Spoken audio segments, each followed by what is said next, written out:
بس عندنا علوم مدققة بلاك الضر ما كانش مدرسة. دروك حنا المدرسة هذه تمثلني من 85 مفتوح، اللي بدينا بخمس أقسام اللي كانت في عين الصحراء وحدها، ومن بعد كي بدات بدا من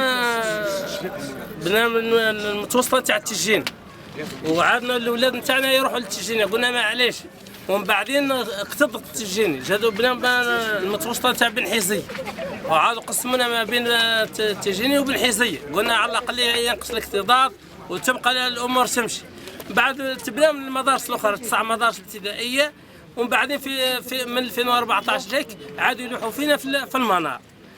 معنا خلوا التجيني اللي هاي قريبه هنايا وراء الصيدليه فقط، ويخلوا المدرسه نتاع بن حيزيه ثاني اللي راهي قريبه غير وراء السكنات هذه، ويلوحوا فينا في المنار اللي بعد منها ب2 كيلو.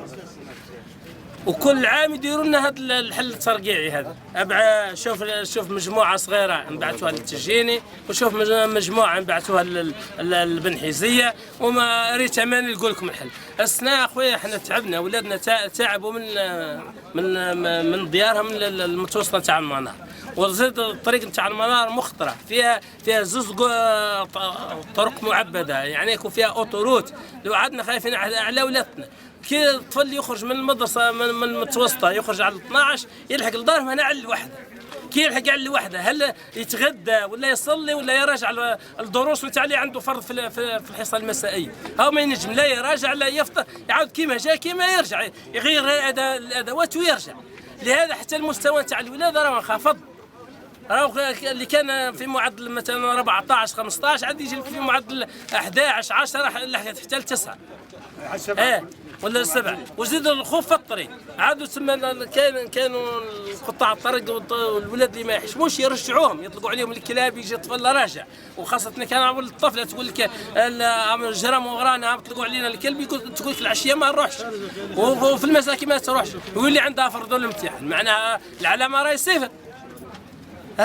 فلهذا راه من الاوليه يطالبوا، قال لك كلمه المنار هذه ينحوها علينا ينحوها بتاتا، لازم يعطونا حل نهائي ان المدرسه هذه تولي تبعث يا البن حيزيه ولا التجين، لكن بكتابي شيء كتابي رسمي. هذا هو اللي نحوسوا عليه حنا. كان داروا لنا الحل هذا المدرسه تفتح ويدخلوا الاولاد يقراوا، ما لقيناش حل، المدرسه راهي مغلوقه، صفر دخول. اولياء التلاميذ والاولياء التلاميذ راهم مقررين كيما هكا.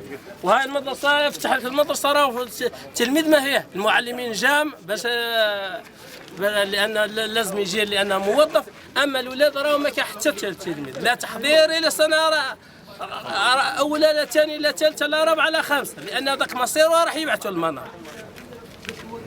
وهم الاولياء كاش ما يضيفوا. لنا 5 سنين نهضروا عليها كل خطره. لا ما. والمشكل وين؟ اللي بعيد يجيبوه لهذه هنا، اللي بعيد منها يجيبوه هنا، واللي قريب من هنا يدوا اللي بعيد. هذه الشيء احنا مش مساعدين. واحد ينحوا له الكارطابل، واحد كيما قال لك يطبعوا عليه الكلاب، واحد يلوحوه بالعجر، البنات ثاني يبراكوا فيها. قولتنا ما كانش خدمه الاول من بعد. الناس تركت خدمتها وتتبع فيه.